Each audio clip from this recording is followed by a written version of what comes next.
How are you? Very good. My wife's sitting on, I'll bet you Ari's going to do it. And I'm sitting on, yeah. I thought maybe Theon was going to be able to. Okay, so we're on the run to home plate. All of you know we've got our final on the 20th of May. Next Monday night, your draft of the pulmonary embolism assignment is due. So please work hard and diligent on that. There's a new assignment that's posted out on Canvas, and unfortunately I can't show it to you, but it's on the Framingham study. And what you're going to be required to do is to go out to the URL that I put out there in terms of the instructions. And when you go out there, you're going to plot a couple sets of data. The first set of data is that you're going to plot the risk for developing heart disease based upon gender and across the age span of 40 on out to 79 years of age. Why not out to 80 or 90? The simple answer is because the calculator doesn't allow you to go that high. So you'll be limited to going out to 79 years of age. I've included a couple sample graphs for you. And there are 6 different scenarios. One is that you have an individual who's normal, meaning that they've got normal blood pressure, they've got normal levels of cholesterol, and they're not smokers. The other scenarios are various versions of being hypertensive, having high levels of cholesterol, being a smoker. And you'll find out that by adding in these risk factors, that the prevalence of the predicted heart disease goes up substantially. The other thing that I was telling my wife, it's very fascinating, is that you can take the data for a woman, listen carefully, and have her, make her hypertensive. And her risk factor is equivalent to that of a male. Now, the risk factor for that woman goes way up. But what that tells you is the fortunate advantage that women are at, the protection that they have because of their gender, so that you have a woman who's got this hypertensive condition, but at the worst, she's equivalent to a normal man. So ladies, you're lucky. You hit the lottery in terms of picking the right gender. Anyways, I think it's a fun assignment. I also put a PDF file out there about the Framingham study, and there's no doubt, I think when you look at it, you'll be impressed in terms of the accomplishments of the Framingham study. It's like a 2-page, 3-page public version of what the Framingham study is all about, but it's got some really nice information in there. And it really should make you, I think, excited about the importance of evidence-based medicine, not voodoo-based medicine where I rub this jelly on my body and somehow my Alzheimer's is cured, or my little toe will sprout into 2 other toes. If you ever watch Sunday morning television, there's a crime that takes place every Sunday morning. Hi, my name is Bob Blow. I have this stem cell business, and if you've got emphysema, come see me for the low price of $20,000, $30,000, fill in the blank, thousands of dollars, and I'll cure that. And you just want to sit there and go, because that's what they're selling. Evidence-based medicine. That's what you're always going to practice, evidence-based medicine. If the evidence isn't out there, then you're going to have to go by some other things. But certainly, don't go out there preaching things. You know, I'm talking to somebody just last weekend. They're telling me about this collagen substrate that they're eating. Well, guess what happens to this collagen? They think the collagen somehow gets in the circulatory system, magically finds its way to your joints, and now all of a sudden your joints are healed and you don't have to worry about developing osteoporosis. Collagen's a protein. You guys are smart enough to know that you digest that protein, you digest it. What does that mean? That means you break it up into smaller particles, into peptides and amino acids that then go in the circulatory system, just like any other source of amino acids, right? The collagen is not good in the circulatory system and somehow magically finding its way to your joint that's injured.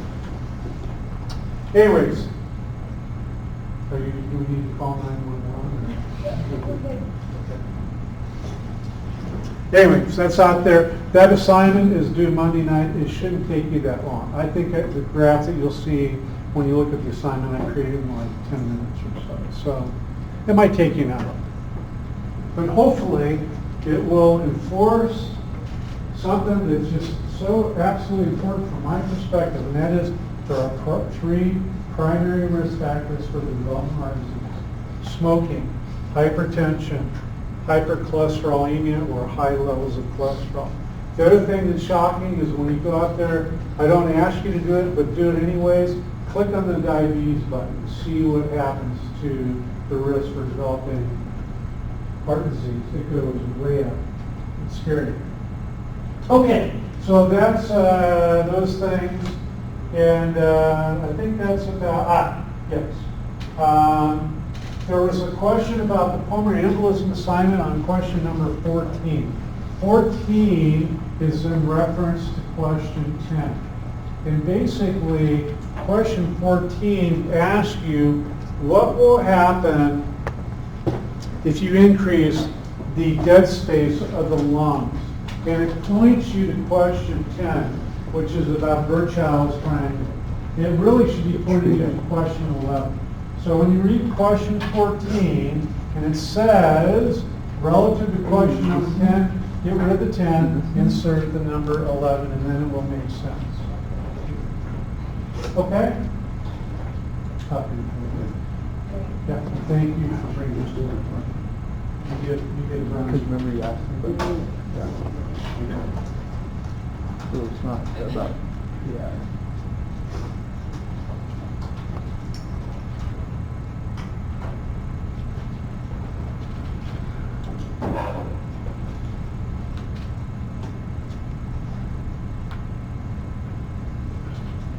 All right.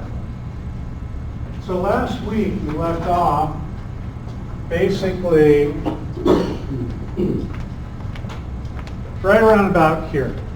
So just to review, in this diagram, the critical point is the role of calcium channels, the regulation of intracellular calcium. So we had covered under end-systolic volume, we had covered afterload, we had covered the Frank-Starling mechanism, which is basically named in honor of Dr. Frank and Dr. Starling, who were excellent physiologists and who discovered that the performance of the heart depends upon how much blood it fills up with. The length-tension relationship, all due to the length-tension relationship. So then we got going on the regulation of intracellular calcium. And basically there are 3 ways in which you can manipulate the intracellular calcium levels of the heart. There are calcium channels, voltage gate calcium ion channels. As I'm showing you here on the surface of the sarcolemma and the T-tubule. There is the involvement of the beta-1 adrenergic receptors, which I'll talk about in just a moment. And then there's also the involvement of the sodium-calcium exchanger.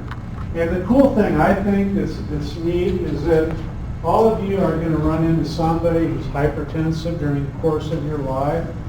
That could occur clinically, it could occur in your own family, your immediate family, your extended family, or friends. You're just going to come in contact with people over the course of your life who have to be treated pharmacologically. You'll have the advantage of having a better understanding of what that treatment involves. And so there are three things we can manipulate. We can manipulate these calcium channels using calcium channel blockers. We can manipulate the beta-1 adrenergic system, and we can manipulate pharmacologically these sodium-calcium exchangers. So coming back to our story here, when we've got the depolarization of the sarcolemma, that gives rise to the depolarization of the T-tubule membrane. That causes these voltage-gated calcium ion channels to open up. Calcium comes flowing in. And importantly, the transduction system here is different than the one that we have in skeletal muscle. Remember, in skeletal muscle, there's a protein, a linker protein, that physically connects this voltage-gated calcium ion channel with the calcium release channels of the SR. In cardiac muscle, that linker protein is not present. Instead, the influx of calcium through this voltage-gated calcium ion channel acts as the trigger causing the calcium release channels of the SR to open up. And that's referred to as calcium-induced calcium release. And so I put up here where I'm showing calcium coming in through the voltage-gated calcium ion channel, and I'm showing it acting on this calcium release channel. I've got the initial of CICR, circular, and you simply will understand that that represents calcium-induced calcium release. And so the calcium is released from the sarcoplasmic reticulum via these calcium release channels. The calcium binds to troponin C, just as it occurs in skeletal muscle. And when that occurs, the binding of calcium to troponin C causes tropomyosin to rotate, uncovering the myosin binding sites on the active molecules, allowing the myosin, the head of the myosin molecule, to attach and to go through its cross-bridge cycle and to develop force. These voltage-gated calcium ion channels go by an alternative name, simply dihydropyridine receptors.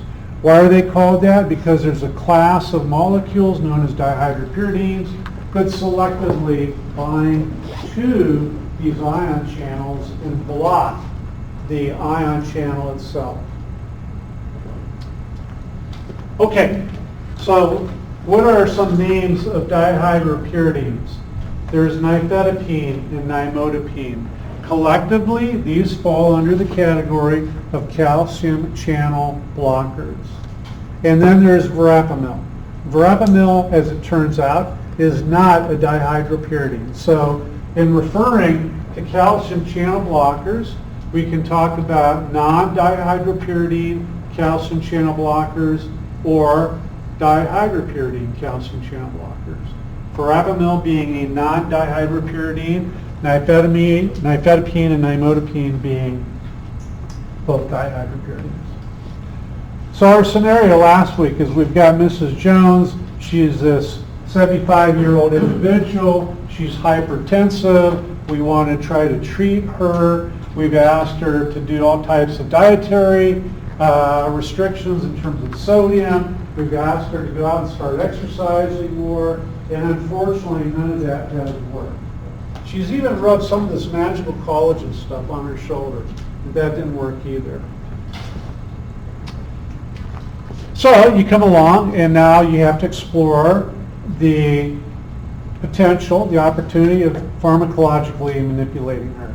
And of course, you're not going to do this if she's not okay with doing it, right? So you're going to try to explain to her that she's got some options, one of which is to use calcium channel blockers. And the idea is that we're not going to block all of these voltage-gated calcium ion channels, because if you did that, you'd kill her. But you're going to come along and you're going to titrate. You're going to give her a low dose so that it blocks some of these. And in blocking some of these, that reduces the amount of calcium released by the sarcoplasmic reticulum, which will reduce force production. And by reducing force production, we come along, and here's my scenario that I use every semester in Some students just don't get it. What I want you to do is I want you to think about the heart as being a sponge. If you've ever washed a car, you'll appreciate what I'm talking about. So in my spare time between watching Game of Thrones, I'm out there washing my car. You can take a sponge, you're going to put it in the bucket. And when you do that, that sponge absorbs water. What phase of the cardiac cycle is that? That's diastole. That's exactly right. Now I take that sponge out and I squeeze it. I wring it out. What stage of the cardiac cycle am I in? Well, if putting the sponge in the water is diastole, then just through subtracting these two phases, systole is this phase in which I'm squeezing out this water. Now imagine that, using this analogy, that we've treated this individual with a calcium channel blocker. They put the sponge into the bucket, it fills up with water, and now they go to wring it out, to squeeze the water out, except now they can't exert as much force. Does more water leave the sponge, or does less water leave the sponge? Less water leaves the sponge, which means, by definition, the end systolic volume is going to go up, up, up, up. So in using this calcium channel blocker, our ESD is going to go up, which means that stroke volume is going to go down, which means that cardiac output will also go down. Well, how do we apply this to trying to figure out what's going on with blood pressure? We've got this magical law that all of you have learned. This is cool. You can use this throughout the rest of your life. You don't even have to use it for medical purposes. You can apply it to things around the house. And this law says that the flow rate, which is Q dot, is equal to delta P divided by R. And we can come along and we can rearrange this to solve for pressure so that we would write delta P is equal to the flow rate times resistance. Or, alternatively, under flow rate, I'm just going to put cardiac output. And so, if cardiac output goes down, by definition, you would tell me the pressure must go down. Problem solved.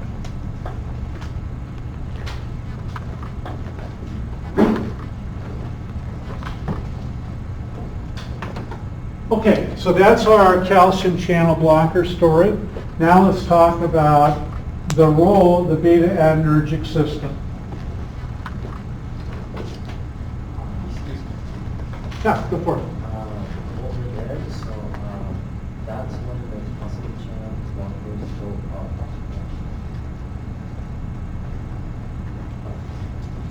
Here, if we talk about using a calcium channel blocker, then end systolic volume is going to go up. Okay, now what I've done is in this diagram, I'm now representing the sarcolemma not just as a single line, but now I'm showing the sarcolemma as a phospholipid bilayer.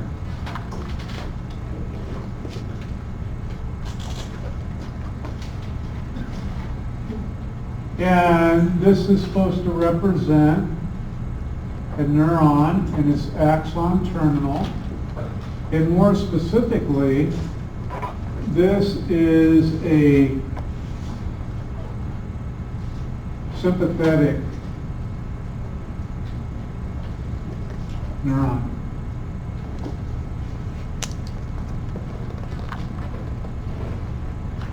And all of you would tell me that this sympathetic neuron releases a neurotransmitter known as Miss Eiler. That's right, very good. So I'll just show the presence of a vesicle, and in there I'm going to write NE for norepinephrine.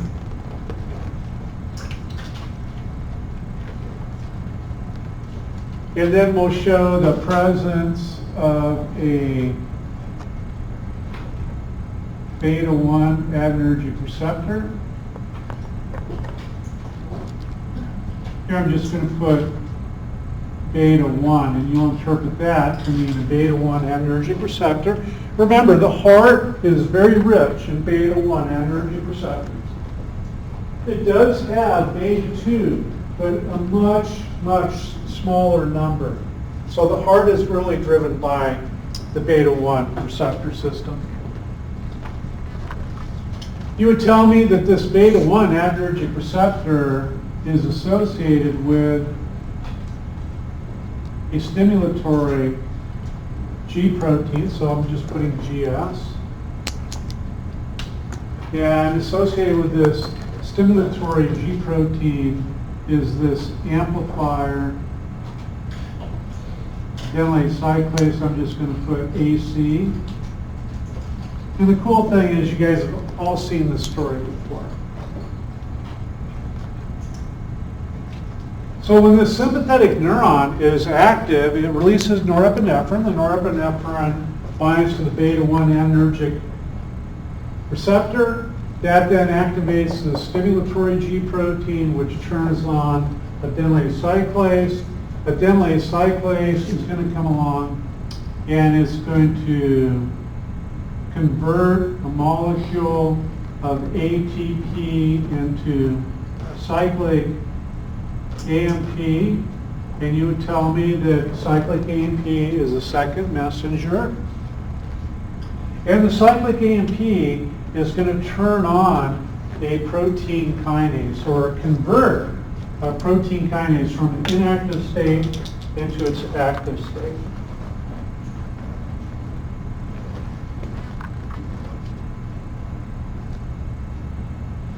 And here I'm just going to write IPK for inactive protein kinase into the active form of that protein kinase.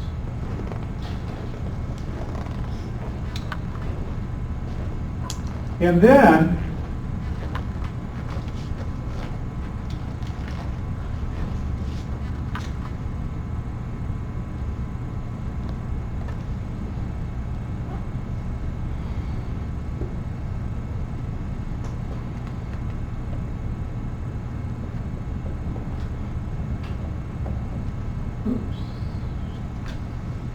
we've got these voltage-gated calcium ion channels, as I've already shown over here to your left. So this protein kinase, and this protein kinase has a specific name. It's called protein kinase A. Don't get it confused with APK.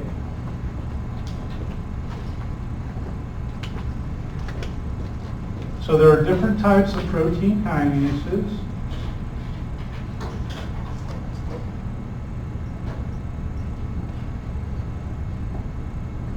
And this particular one acts on these voltage-gated calcium ion channels. And the cool thing is that tonight, April 29th, you guys will all tell me that kinases are a group of enzymes that do what to the target molecule? They phosphorylate. And why is that so important? What is so important about phosphorylation or dephosphorylation? You can control the physiology of the cell almost instantaneously by doing this. And when this happens, it causes these calcium ion channels to open up, and now we've got calcium coming in the cell. Now I need to back up for just a moment. Something that I mentioned to you very briefly before when we were talking about skeletal muscle. So please make sure you write this down because this is very important. When we sit there and take a look at muscle, you're going to tell me that there are two general types of muscle. There's striated muscle and there's smooth muscle. And if we look at striated muscle, you tell me there's two types. There's skeletal muscle and cardiac muscle. So we've got skeletal muscle, cardiac muscle, smooth muscle. Of those three, skeletal muscle has a very, very highly developed sarcoplasmic reticulum in it. It stores a lot of calcium in that SR. that saturates all the troponin C binding sites. In cardiac muscle, the sarcoplasmic reticulum is moderately developed, meaning that the calcium that's normally released from the sarcoplasmic reticulum only activates about 60% or binds to only about 60% of the troponin C. And what that means is that by manipulating intracellular levels of calcium, we can have more calcium available to bind to troponin C and therefore get greater forces. So if I told you that the SR in cardiac muscle only releases enough calcium to saturate about 60% of the troponin C binding sites, just using simple logic, you would tell me that under those conditions, how much force do you expect the heart to produce? I would say about 60%. Now, if all of a sudden I come along and I involve the sympathetic nervous system, and now through the activation of these beta-1 adrenergic receptors, I've got more calcium coming in to the cell, then there'll be more calcium available to bind to troponin C. And as a result, you would tell me force production will go up. So we come along, we have increased sympathetic activity of the heart. We activate more of these beta-1 adrenergic receptors. The calcium levels in the heart go up. And that leads to an augmentation, an increase in force production.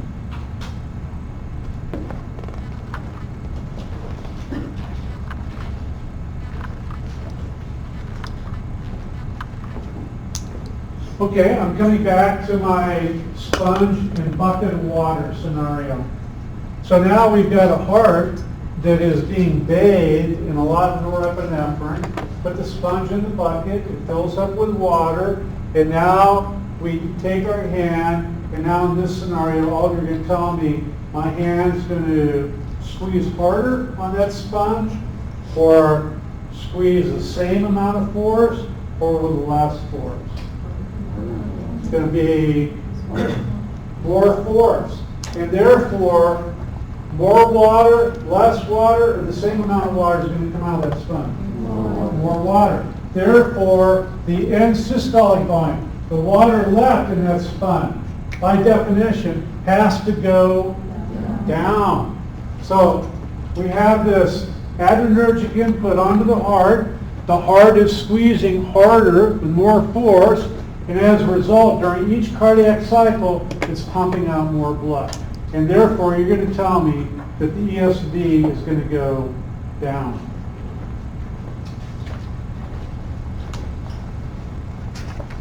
So if we have increased beta-1 adrenergic activity, that's going to cause ESV to go down, which means, by definition, if ESV is going down, then stroke volume is going up, which means that cardiac output is going up. And this happens to all of you when you engage in physical activity. If you get up and you start walking out, all of a sudden your sympathetic nervous system ramps up a little bit. If you're out jogging or you're out on a treadmill or a bicycle, your sympathetic nervous system goes up more. And as the intensity of exercise goes up, the drive of the sympathetic nervous system goes up along with it, so that you get progressive increase in sympathetic drive onto the heart. When you stop exercising, you relieve that sympathetic drive, and now we flip over to where the heart is being dominated by the parasympathetic nervous system. So the sympathetic nervous system is the accelerator. It's like your gas pedal. It's like pushing down on your gas pedal in your car. The parasympathetic nervous system is like the brake. It slows things down. Okay, now we can come back to Mrs. Jones. Mrs. Jones has tried this calcium channel blocker that you prescribe, and it really didn't have much of an effect. So Mrs. Jones tells you she wants to get her blood pressure under control, so you've got some additional options at your disposal. One of which is to come along and to prescribe for her some type of a beta blocker.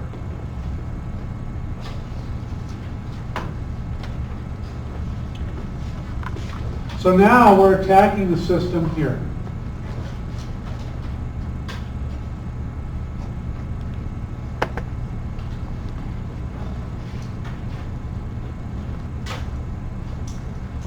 And there's a number of beta blockers, and they all kind of vary in terms of the effects that they're having. But let me just give you the names of a couple. The first one we're going to put is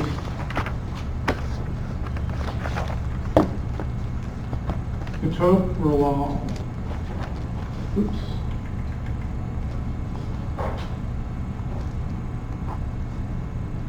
AROL. There is carvedilol.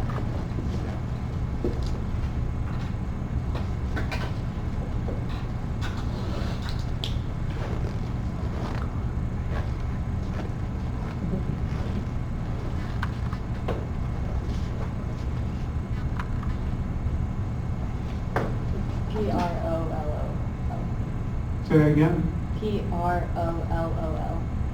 P-R-O. So after the P, R, O. O-L-O-L. There we go, thank you. The olols are the beta blockers.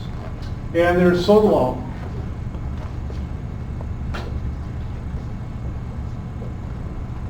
And there are many, many others, but these are three.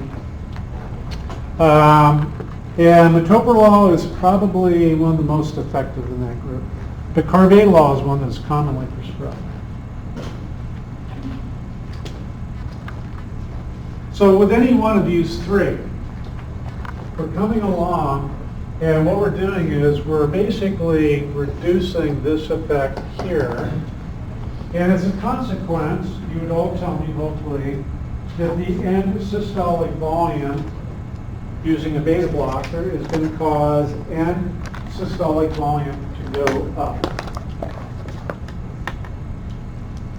Which would mean the stroke volume is going to go down, cardiac output is going to go down, and then via Ohm's law, you would tell me the pressure would go down.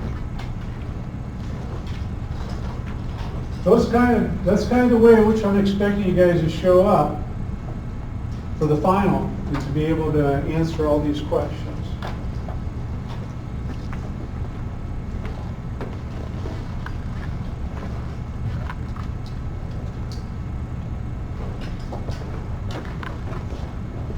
So if we want to reduce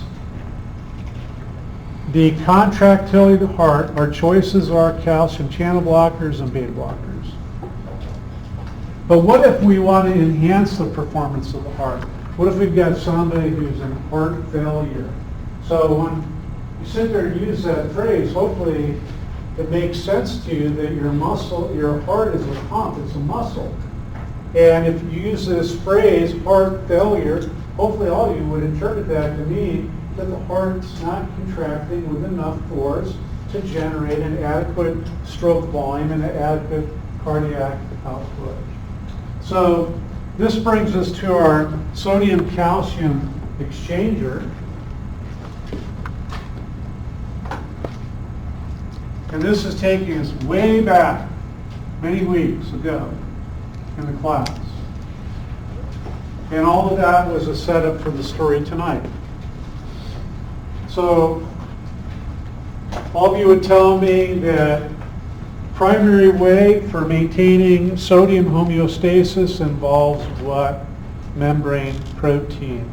Miss Guadalupe. Say that again? Say that again? The question is this, is that what membrane protein, what key membrane protein is responsible for maintaining sodium homeostasis?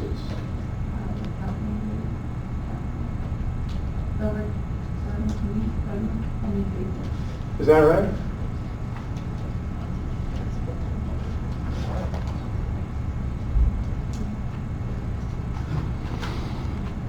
What would you say? What's your answer?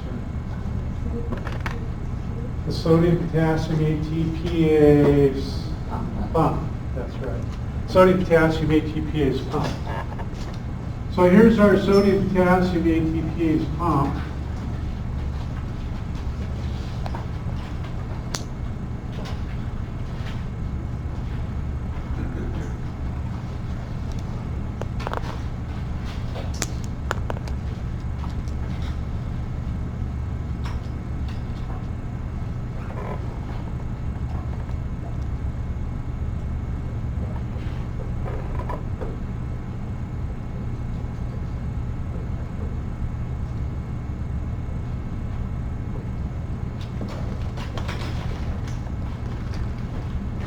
And this pump is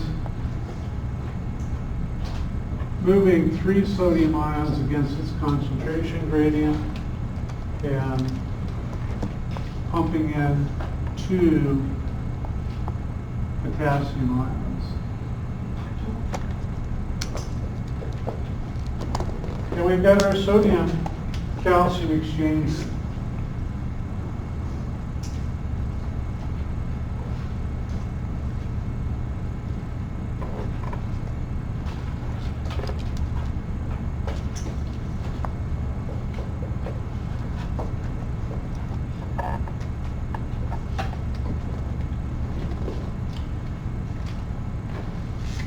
And as sodium enters the cell, you would tell me that the potential energy stored in that sodium concentration gradient is going, potential energy stored in that sodium concentration gradient is going down. Yep. And as a result, we come back to our first law of thermodynamics. Energy can be neither created nor destroyed. So that energy is being used to move calcium against its concentration gradient and out of the cell.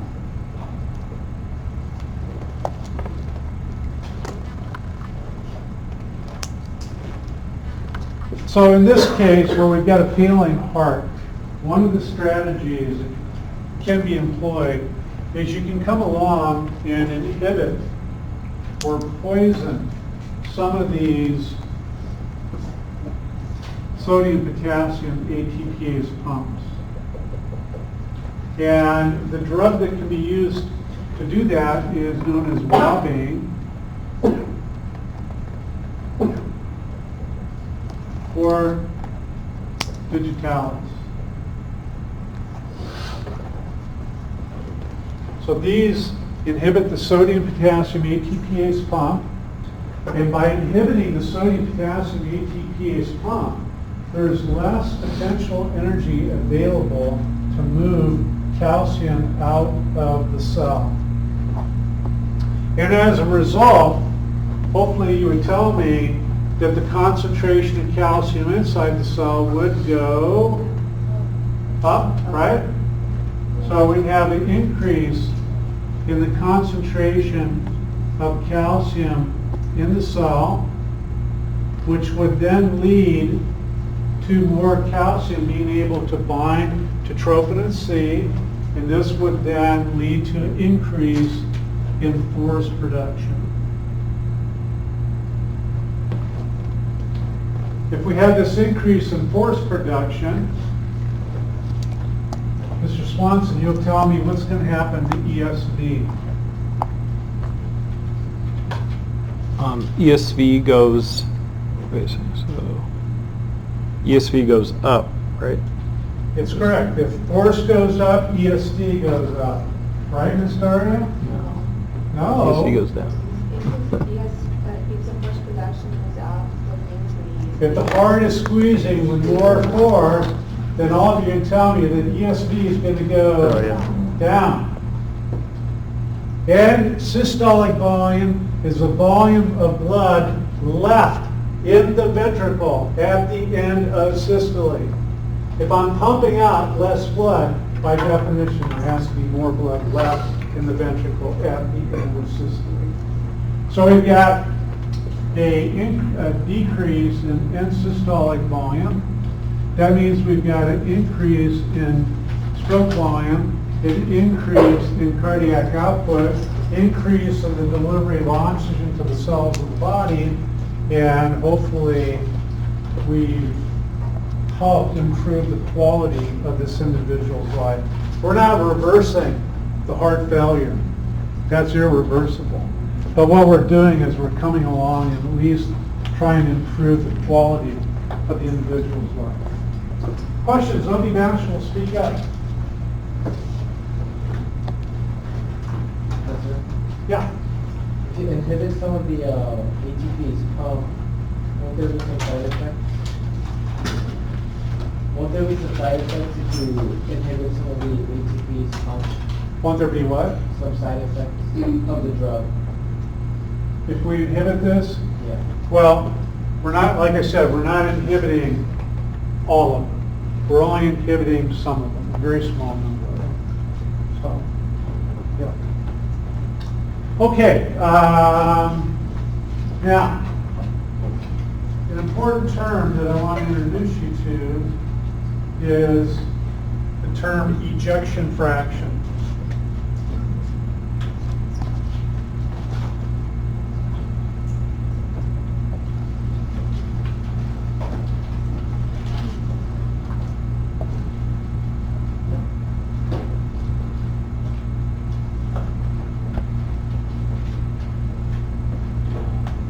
And the ejection fraction is simply defined as stroke volume. That's the volume of blood being pumped out per cardiac cycle, divided by the volume of blood that you started with. The volume of blood that you start with is what? We're in the cardiac cycle. We got two phases. We got diastole, we got end-systolic volume. So we're going to have stroke volume. But what's the name for the volume of blood that you start with in ED? Well, the answer is ED.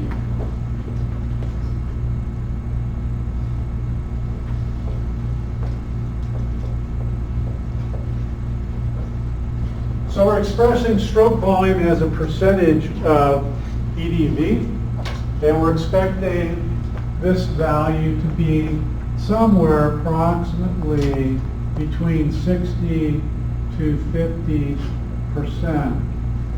of EDV.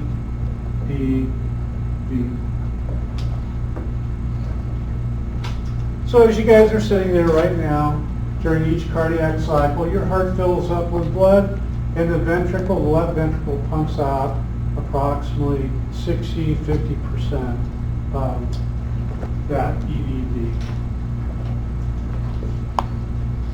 Now this whole part, it sounds like you must know something about the heart. So, do you know anything about ejection fraction? Somewhat, just on like. Okay, so heart failure, where will we begin to start calling somebody having heart failure? By the way, heart failure is based around ejection fraction for the most part. You're looking at other things, but from our purposes, we're going to use the ejection fraction to kind of describe the performance of the heart. So do you know what percentage you would typically think about where somebody's getting into heart failure? It's less. Okay, all right. Didn't mean to put you on the spot. But we're going to say that when you get to ejection fractions of approximately 40%, then you're kind of on this threshold of heart failure. So here I'm just going to put ejection fraction, EF, less than 40%, approximately, begins to equal heart failure.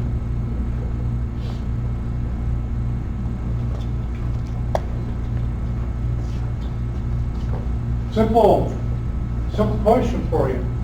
If a normal ejection fraction, let's say, is at 50%, and now that individual has an ejection fraction of 40%, how much has the oxygen delivery to the cells changed?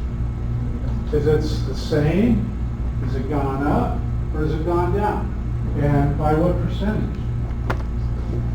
Yeah, it's gone down, and just kind of approximately, using a rule of thumb, what would you project that the oxygen delivery, how much has it gone down by? Say again? 20%. About 20%, right? Because we've got 4 divided by 5, that's 20% reduction. And when you get into the real world of Earth, we're into ejection fractions of 25, 20%. Now you're talking about somebody that's really deep doo-doo. Because by definition, just using that simple rule, if somebody's got ejection fraction of 25%, you would tell me that you would predict that the delivery of oxygen to cells of the body is down by how much? 50%. Big problem.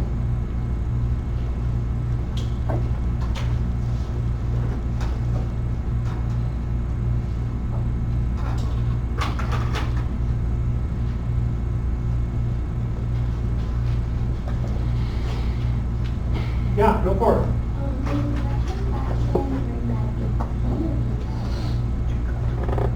Say it again. Is it through?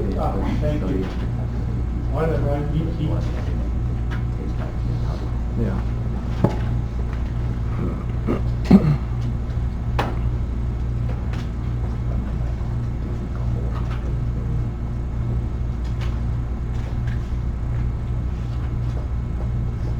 Thank you. Okay. So now I'm basically done with this scheme up here, although everything I'm going to talk about falls into the scheme, but I need to clear some space up there. So.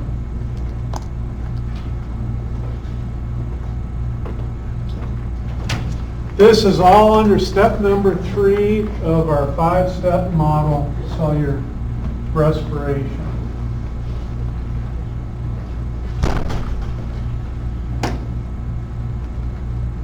And when we get to the renal system, one of the things that we'll be talking about that's cool is to talk about the use of other pharmacological interventions to manipulate blood pressure. And that involves the usage of a class of drugs referred to as diuretics. So we'll be coming back to this algorithm when we start talking about diuretics.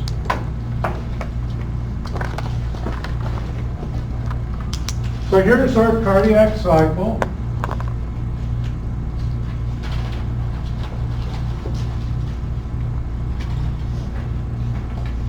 We've got diastole.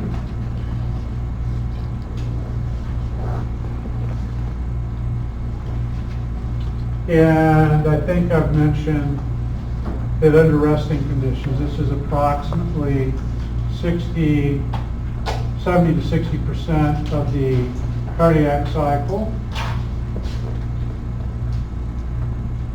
And then we've got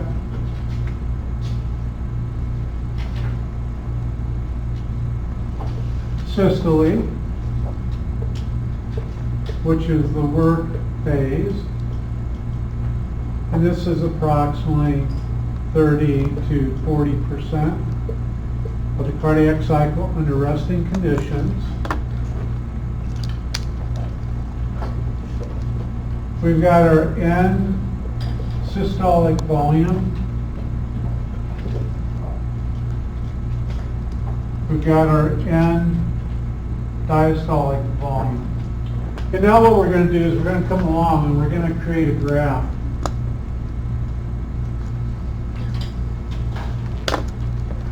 And in this graph, on the y-axis, we're going to plot pressure.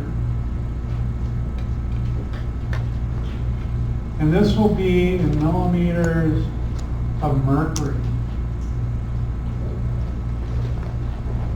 Make sure in test number 4, when we're talking about pressure, that the units are in millimeters of mercury, which is Hg and not Hp. You never know when there could be some type of a mistake. Down the bottom, we're going to plot left ventricular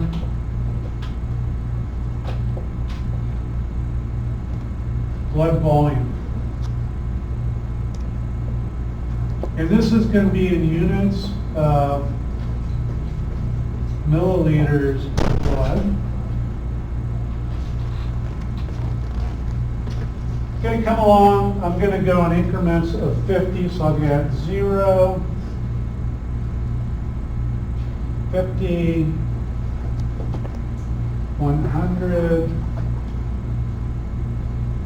150, and 200 millimeters of mercury. And we'll do the same thing on the x-axis. So we'll start out at 0, and then 50 milliliters, 100 milliliters, 150 milliliters, and then finally 200 milliliters.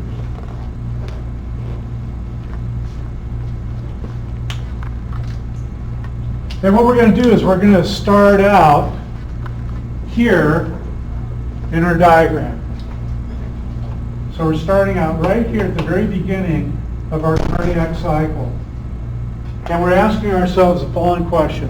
What's the volume of blood in the left ventricle at the end of systole? And the answer is, under resting conditions, about 50 milliliters of blood. Here I'm going to write DSD. Going forward, you're going to tell me that a normal end systolic volume is 50 milliliters of blood. That's what we expect it to be.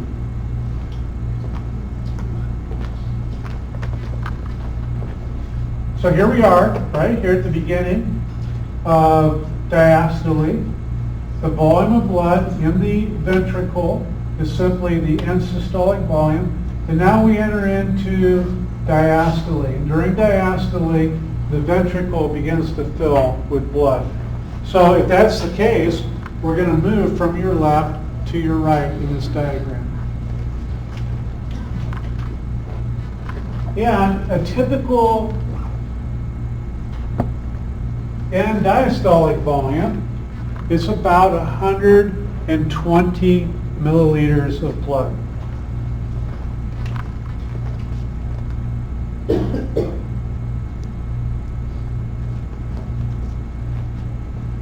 Just a quick timeout. So when I'm talking about pressure, I should explain where this pressure is being measured. This is being measured in the left ventricle itself.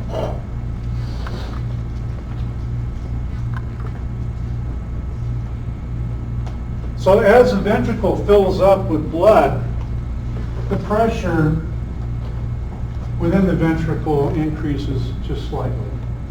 And in this diagram, I'm now going to write here, I'm going to put E, D, V. And going forward, here's what you expect a normal EDV to be. Textbook value, and that is 120 milliliters of blood. By definition, what is a classic textbook value for stroke volume?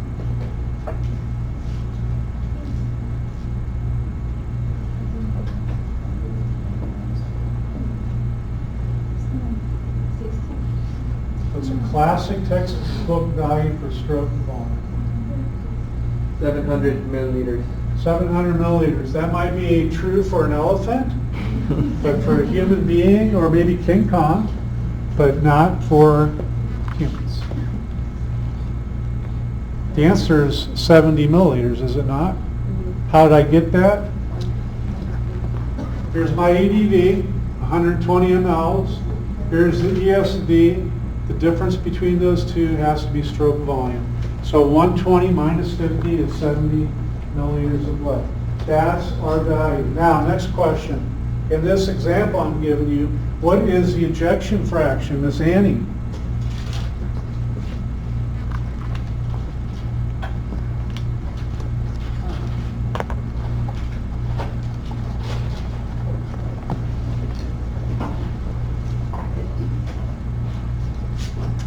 I've got 7 divided by 12. 12 goes into 100 about 8 times. 8 times 7 is what?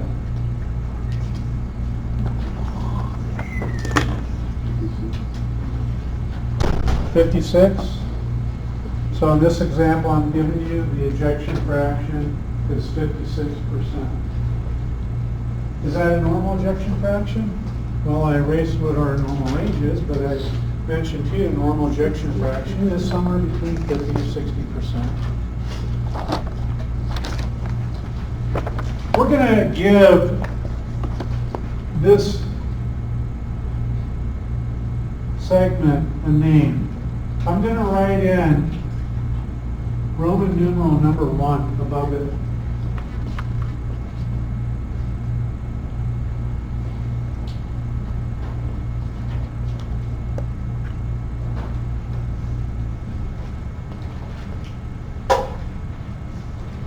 And by the way, we're going to give a name to this graph, and we're going to call it a pressure volume diagram.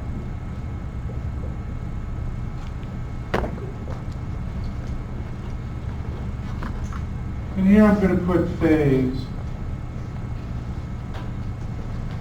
And I'm going to put Roman numeral number 1. Put a hyphen.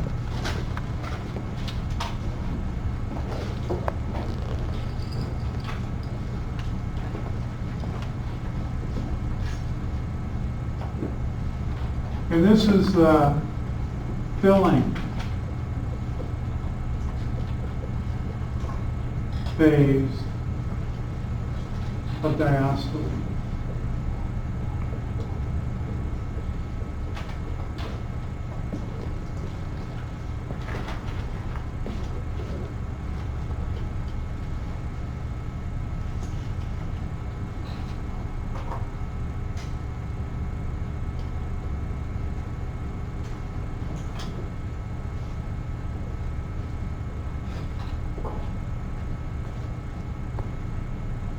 Ms. Corin.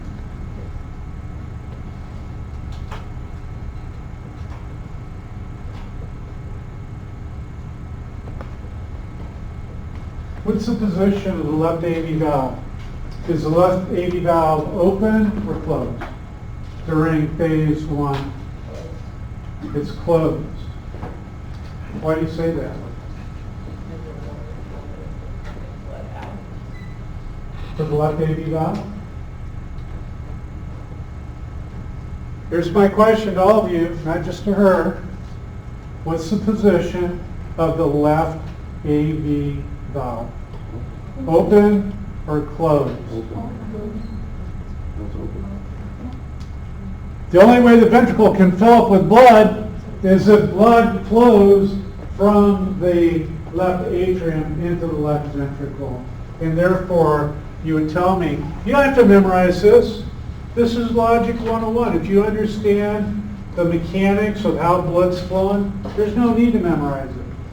You're going to tell me the left AV valve is open. Not done with you, Ms. Warren. What's the position of the aortic valve? Why would you say that?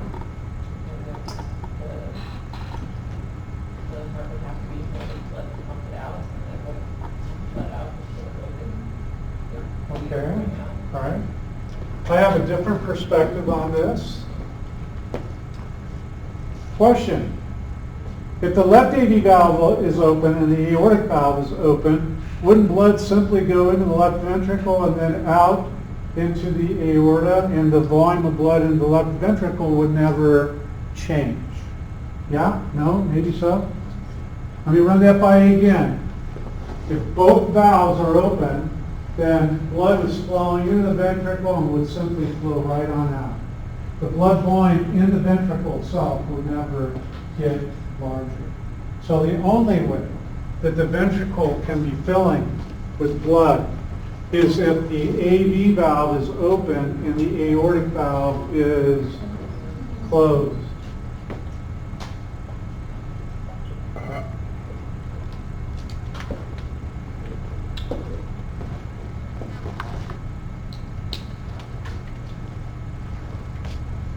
I'm going to come along and I'm going to put a little dashed line in here. And I'm going to write the initials D, B, P, and you're going to interpret that to mean diastolic blood pressure. And then I'm going to put another line in here.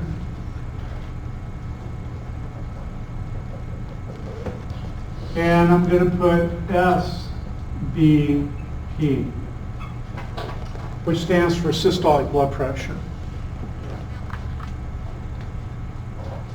Okay, so we've got in phase 1, the left ventricle fills up with blood.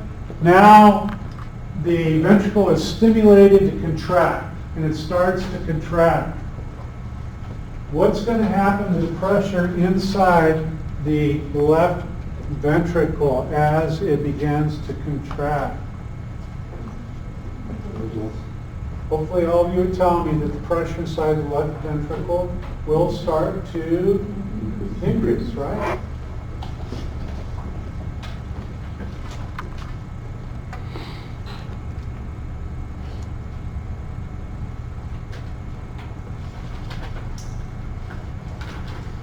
We're going to refer to this as phase 2, and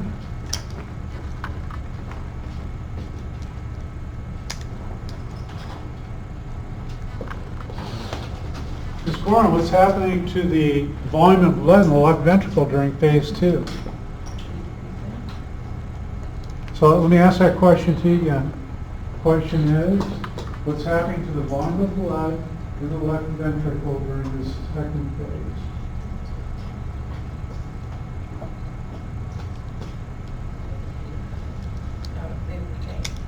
It does stay the same, that's exactly right. Yep. So we're going to, because it's not changing, we're going to refer to this as the iso, meaning same, isovolumetric, same volume, isometric volume, phase. Phase of what? Just Los Angeles. Are you getting tired of me putting the Los part in there? Los Angeles. What's the isovolumetric phase of what?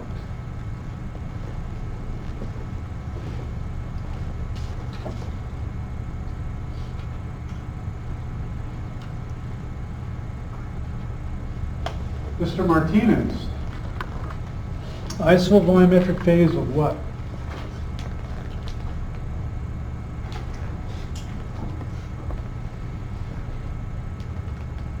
Ms. Fong, isovolumetric phase of?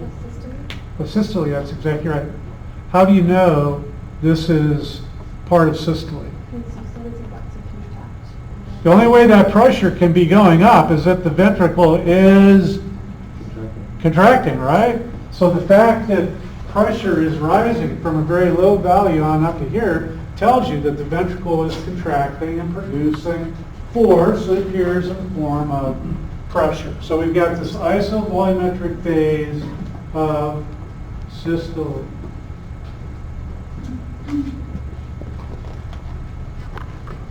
We return back to our expert on valves.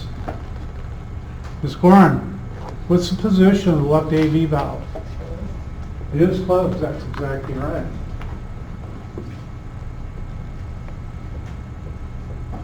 What's the position of the aortic valve? Ms. Murray, help her out. Closed. It's closed. How do you know it's closed? if it's open, we cannot generate pressure? Okay, I'm looking for a slightly different answer. If the aortic valve is open, there's aorta. I guess that you haven't exceeded the DBP value. Here's my question. If the aortic valve is open, then you would tell me, The volume would decrease. say louder, The volume would decrease. the volume would have to change, right? If the aortic valve was open, then as Ms. Lepard said, the volume would have to be decreasing, right? Because you'd be pumping blood out into the aorta. But here, I'm showing it where, as Ms. Gordon said, the volume is not changing. Pressure's going up, it's contracting, but the volume is not changing. So again, in learning how the system works, once you begin to think about the anatomy and the pressures, hopefully it's just logic. It's guiding you. You don't have to memorize this stuff.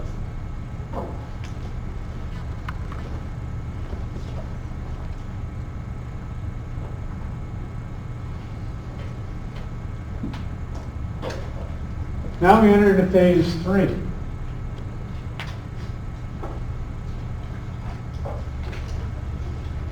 Now here's the fascinating thing, is if you go back to this diagram that I gave you guys with the cylinder, and I was talking to you about afterload. What did I tell you is a normal diastolic blood pressure? Here you go. 80 millimeters of mercury. That's a normal diastolic blood pressure. That's a normal afterload. In other words, we've got 80 millimeters of pressure pushing down on the leaflets of the aortic valve. As I said to you last week, if the ventricle is producing 75 millimeters of mercury pressure, what's the position of the aortic valve? It's closed. If it's producing 80 millimeters of mercury, what's the position of the aortic valve? Closed. If the ventricle is producing 81 millimeters of mercury, what's the position of the aortic valve? Open. And now you expect blood volume to do what? To stay the same, to increase, or to decrease? Now we're ejecting blood out, right? So we expect that the blood volume is going to decrease, which is exactly what's happening here.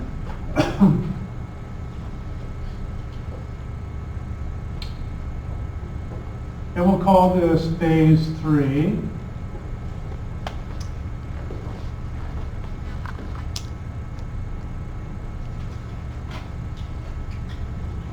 And we're going to call this the ejection phase of systole.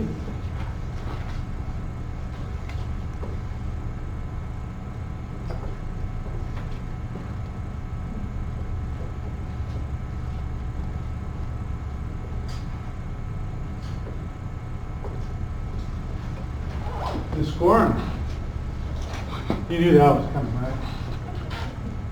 What's the position of the left AV valve? It is closed. That's exactly right.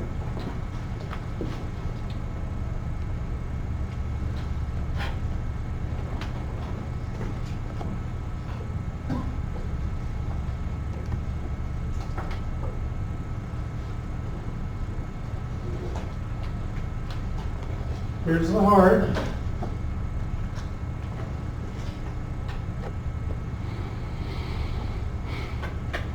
Here's the left AV valve. And I wanted all of you to take a look at the way I've drawn the leaflets. I'm drawing the leaflets anatomically correct. The leaflets of the left AV valve are into the left ventricle. So when the left ventricle begins to contract, it produces pressure, and that pressure pushes up on the leaflets, and they come together and seal one another. So it shouldn't be closed. What you should appreciate is as soon as that ventricle is contracting, it's pushing blood in all different directions, one of which is back up against the leaflets of the left AV valve. And as a consequence, they come together and seal off any flow back into the left atrium. Make sense or not? So What's the position of our aortic valve? The aortic valve is open.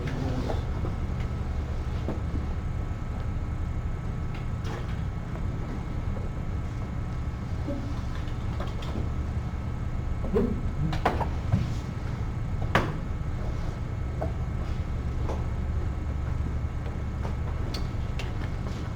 So what is the diastolic blood pressure? Already answered the question, but let's come back to it again. It's the force that the left ventricle has to produce to get the aortic valve to open up. That's exactly what it is. That is listed as the afterload in our algorithm. Now the ventricle's contracting and the peak pressure during systole is referred to as the systolic blood pressure. So two questions. What is diastolic blood pressure? Simple. That's the pressure that the ventricle has to produce to get the aortic valve to open up. And what is the systolic blood pressure? It's simply the peak pressure that's produced by the ventricle during systole. Then we come to the end of systole, and now you'd all tell me that, well, if we're at the end of systole, then we must be into diastole.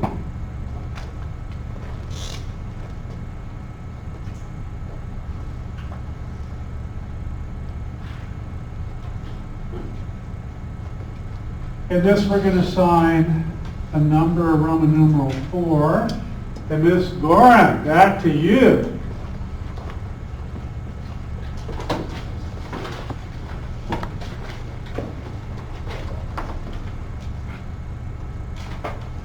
What do you want to name phase 4? The name is just staring you right in the face.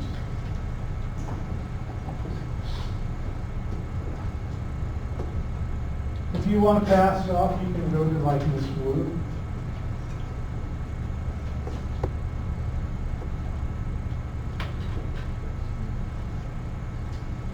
Did you want to pass off to Dina?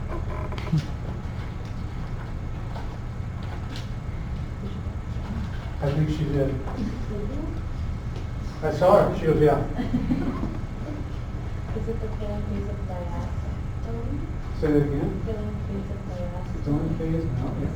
The isovolumetric phase of diastole. That's exactly right. Very good. Yep. The isovolumetric phase of diastole. How did you know that? Well, hopefully you looked at the graph and you said, aha, volume is not changing. Pressure's changing, but volume is not. So we've got our isovolumetric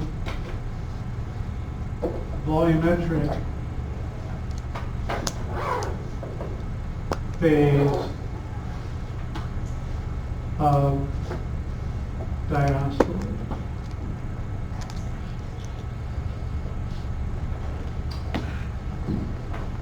Go up to back. What's the position of the left AV valve? Closed, It is closed. That's exactly right. Why would you say that? because volume hasn't changed. Thumbs up. What's the position of the aortic valve? Just use logic. Closed, Why would you say that? because volume hasn't changed. That's exactly right. Very good.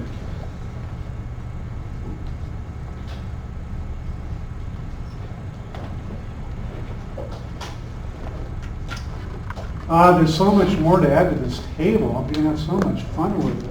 There's EKGs in there. There's EKGs in that little cardiac cycle diagram. All types of wonderful things to think about. Now, last thing I want to finish with is, let's see here. This little card, what's the formula for work?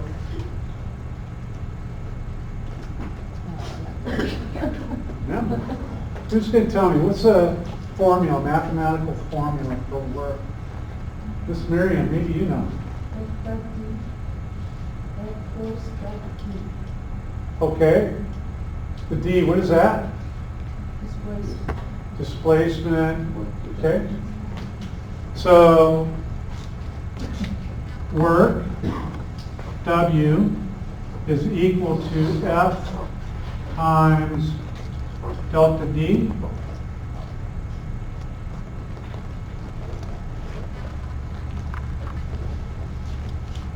Guess what force times volume is, Miss Lepard? That's work, right? Pressure is just a different expression of force. And change in volume, you can sit there and think about that as a change in distance as well. So pressure volume diagrams are important because they actually tell us how much work things are doing when we're able to express it this way. And here's the interesting thing, is that the work being performed by the heart in this example I'm giving you is simply the area inside that pressure volume diagram. That's the amount of mechanical work. And listen carefully.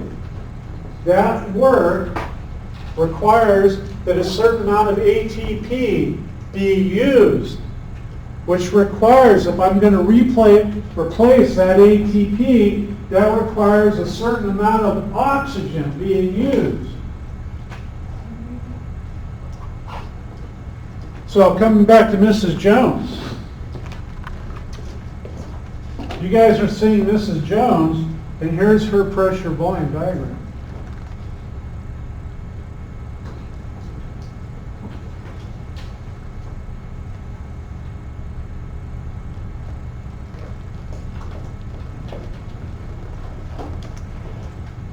Just to live, to do exactly what you guys are doing.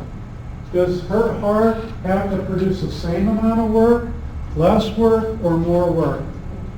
More work. And if her heart has to produce more work, then it requires more ATP, which means that there's a greater requirement of oxygen being delivered to the heart. But here's the problem. We know, according to the Framingham study, there are three primary risk factors for heart disease. Smoking, high levels of cholesterol, high blood pressure.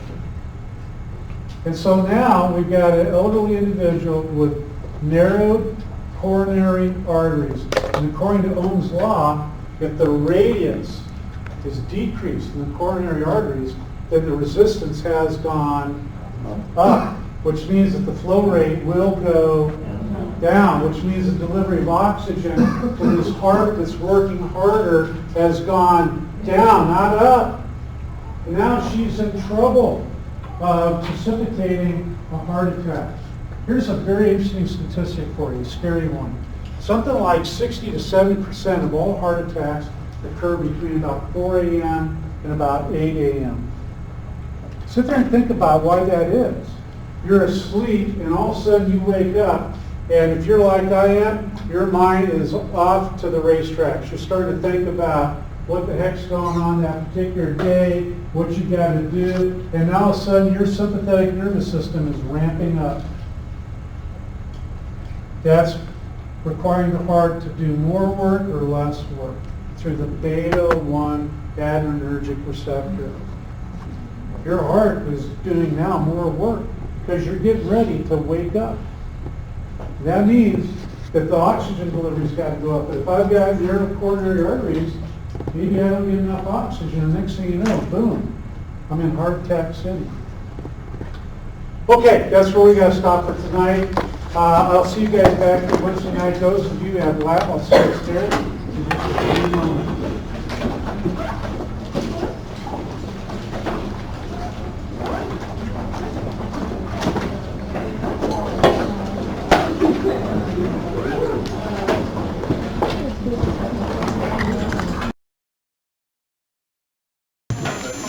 Oh shit.